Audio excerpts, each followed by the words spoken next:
Well, here we are, back at the edge of the impossible. 1 HP. Last time, we killed the remaining mechanical bosses, rejected a fiery proposal, and fought against the devilish witch. Picking up where we left off last episode, we wasted no time.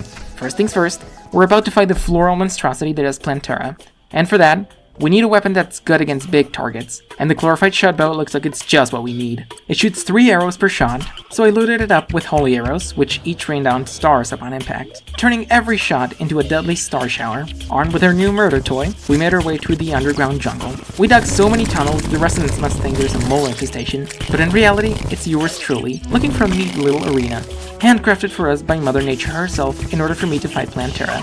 Looks like she's not that mad about the fact that I destroyed the entire surface of the jungle for my own personal gain.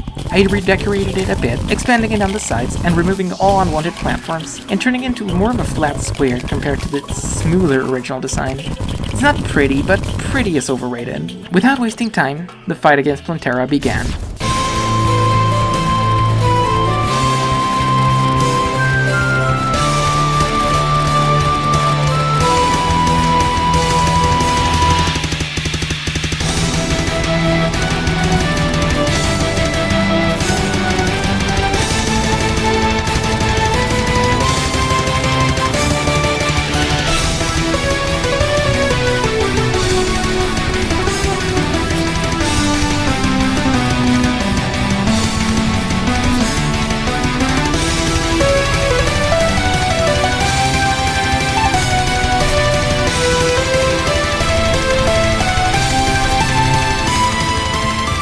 You might be surprised to hear Plantera wasn't too difficult. Now, at this point I'm not sure if the outfit of my offensive accessories is just overpowered, or if finally, after all this suffering, I'm finally beginning to get good.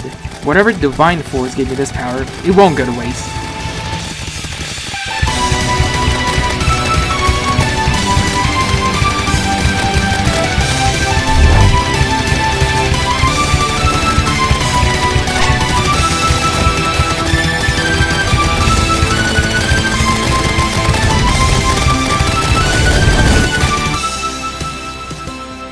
After defeating Plantera, we gain access to a lot of things, but first, let's talk drops. Plantera drops a bunch of useless stuff that I don't really need, but one stands above the rest, the Blossom Flux. This little bow shoots a continuous stream of deadly leaves. They form one big, unbroken line of floral death. While not crazy broken, it's a good addition to our arsenal. Now, it's time to work on some better armor. The Hallowed Armor's dodge bonus is nice, but now we need damage. Let me ask you a question. What do you do when you want even more damage? If you didn't say mushrooms, you are wrong. I went back to our old Cravulon arena to harvest all the glowing mushrooms that have been growing in our absence. I also harvested as many glowing grass seeds as I could. We're setting the stage for our mushrooms to morph into something more sentient. I grabbed one of the little floating jungle planetoids and removed all its jungle grass blocks, which I then replaced with glowing mushroom grass. Not quite enough to make a mushroom biome yet, but it'll grow in time. While that grew, I paid a visit to another mushroom biome. This one unaltered by our boss fighting schemes. It also meant it had a ton of glowing mushrooms, which I gladly stole. We planted more mushroom seeds in a little Frankenstein planetoid, and now we wait. In the meantime, we've got some more things to do. With Plantera's defeat, the enemies over at the dungeon just get a lot meaner, but this also means we can now obtain ectoplasm, which will be crucial for crafting a lot of our upcoming items. Having tackled our to-do list, it's time to head to the sea. But forget about tranquil waves or peaceful fishing. We're here to crash with the most intense roommate quarrel in Hoshin history, Anahita and the Leviathan. Oh my god, they were roommates.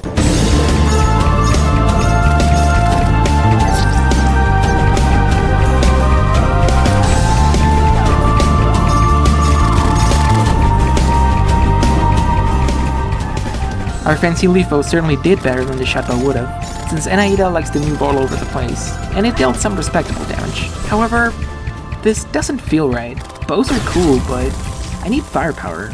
I need a gun. When we beat Plantera earlier, we unlocked the Cyborg NPC, which sells nanites. Now what could we make with this? How about a freaking venomous shotgun that grows 3 heads like a Hydra? Quite aptly named, the Hydra grows heads the longer you have it equipped, up to a max of 3 extra heads, and each head shoots just like the base gun. And when you have all 3 heads, it hits. Oh my god, There's nothing left to carry. And to top it all off, if you decide you want to do a huge blast of damage, you can throw all your current hits at an enemy. You lose the hits, but it deals massive damage. And just in time, the truffle moved in, allowing us to buy the auto hammer, which in turn allows us to grab the shroomite bars for shroomite armor. Unfortunately, we have to say goodbye to the hallowed armor's sweet dodge, but we don't want survivability, we want damage. With our new equipment, now I feel in my element. Each shot does that delightfully insane amount of damage. With this arsenal, I'm ready to crash into their domestic dispute.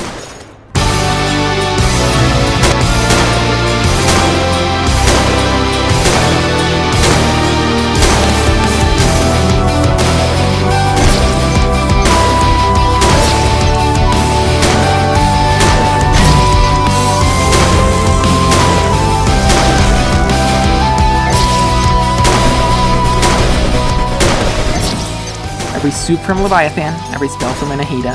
It's like a synchronized dance of partners that know each other's moves a little too well. You'd almost forget they're trying to obliterate us, not sort out who forgot to do the dishes.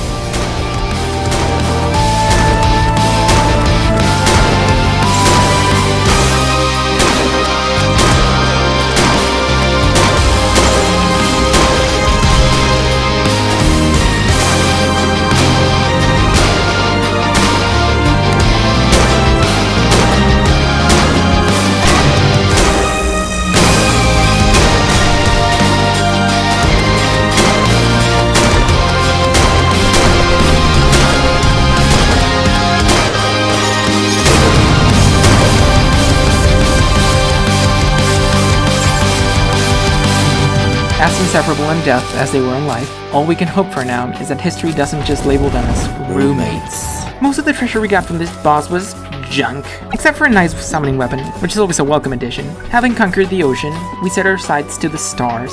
Well, more like the Earth. Ever since we beat the Wall of Flesh, the astral infection has planted itself comfortably in our world, and we're gonna pay it a visit, because our next victim is the beloved Astrum Aureus. Aureus? Because our next victim is the beloved Ostrom Aureus. First, we need to turn this astral wasteland into a proper arena. The only problem is this astral comet, which we can't destroy until we beat Ostrom Aureus' Big Daddy, Ostrom Deus.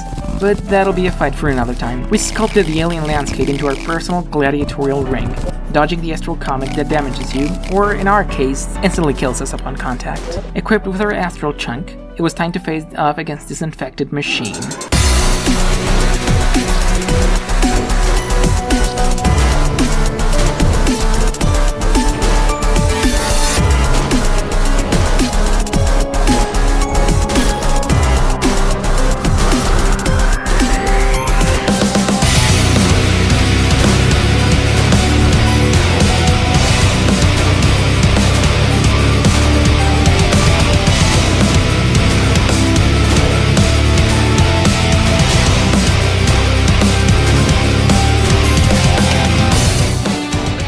Aureus is exactly what you don't want when you have 1 HP.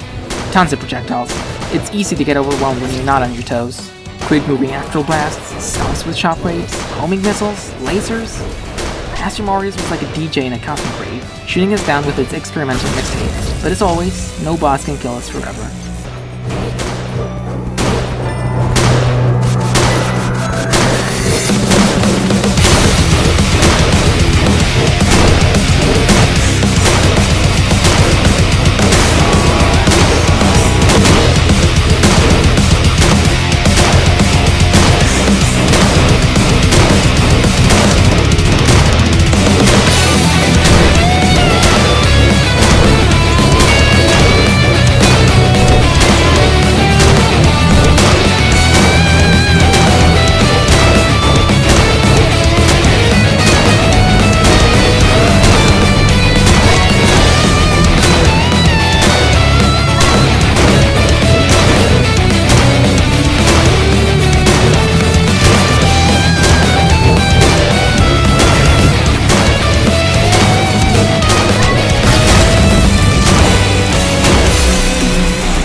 This wretched infection won't have me today.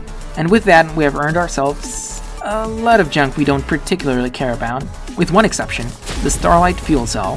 This beauty increases our adrenaline damage by 15%, which is a big deal, because adrenaline is one of our most important assets in a round like this. And with our newly acquired upgrades, it's time to beat the next significant progression milestone, our old friend, the Golem. I made my way back into the underground jungle and got into the temple. I masterfully maneuvered around the traps and only died a couple of times.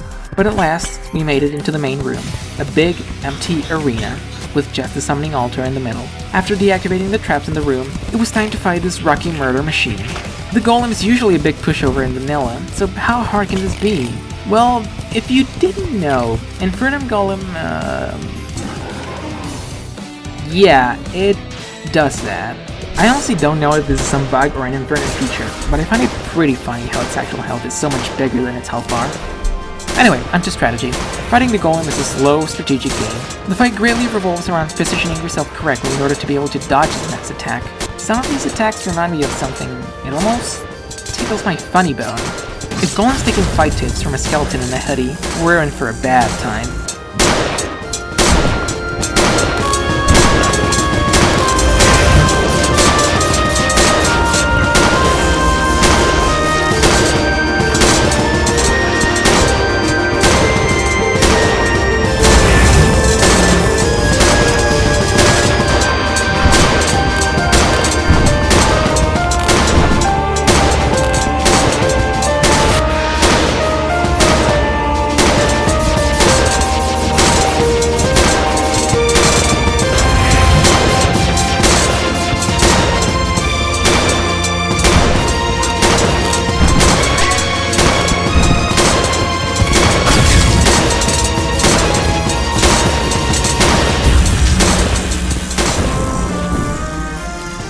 This Sans wannabe eventually fell too, and like the previous bosses, its weapon drops weren't particularly useful, but we're not exactly looking for a weapon here. We killed it for the pick saw. On top of being incredibly fast, this pickaxe is our ticket for our next set of weapons and armor. We made a killer diving suit and paid a visit to the abyss. Nothing like a lovely trip to the deepest, darkest pits. Here we find the Scorial ore. We mined out a bunch of it and came back home to craft our next set of killing tools. First off is the hydrothermic armor. This beauty shoots out chaos flares as we shoot, which inflicts fiery devastation. And to top it off, enter the Hellfire. This beauty has it all: fast attack speed, high damage, high accuracy, and multiple bullets per shot. With our new toys, we're ready to complete some unfinished business. Because, yeah, as is classic of me, I completely forgot about the Frost and Pumpkin moons. Look, I'll fight whatever you put in front of me, but don't leave me in charge of planning, because I will fuck it up. If there was an award for the most forgetful commander in battle, I'd probably forget to show up to receive it. We didn't need anything in particular for the moons, and they weren't too eventful. We just died a few times, but hey, it feels nice to be a completionist nerd. And just to be up to date on events, I also took on the Martian Madness, because I'm sure my NPCs would love to be invaded by laser-shooting aliens. The only noteworthy thing we got was the space car key mount, allowing us to ride a little UFO of our own, which might come in handy. But let's get down to serious business. We'll be paying another visit to the ocean, and this time some preparation will be required. We need some very special bait for a very special fish. And like always, the answer is mushrooms. We made our way into the underground mushroom biome once more, this time hoping to catch a worm so rare you can't even get your hands on it through the black market. We'll need to use one of these mushroom-infected worms each time we fight this upcoming boss. In other words, we need a ton of them. To do this, my strategy mainly revolved around camping near mushroom biome, waiting for creatures to spawn above me, and then routinely go in, killing all the enemies that spawned in, and being careful not to kill our prized worms. And then I would go in and take them away. Over and over. After farming worms for a while, and becoming one with the unknown universe, it was time to catch ourselves a big fish. The big boss of the ocean, the one and only Duke Fishron, turning the ocean into a whirlpool of whoop-ass.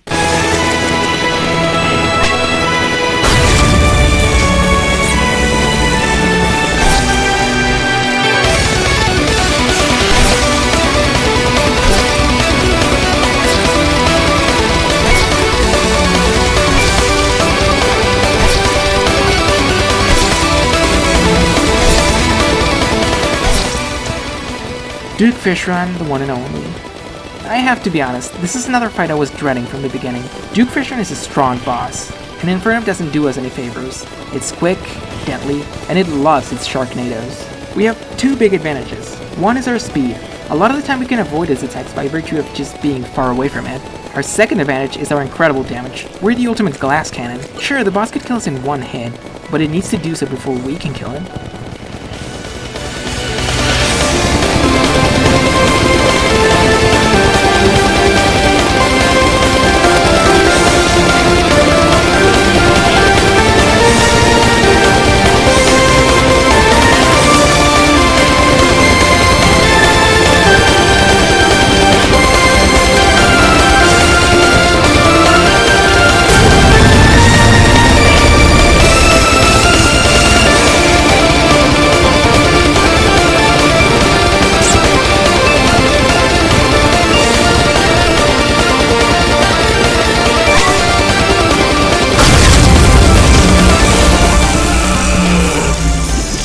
So, what did the sea skirmish yield?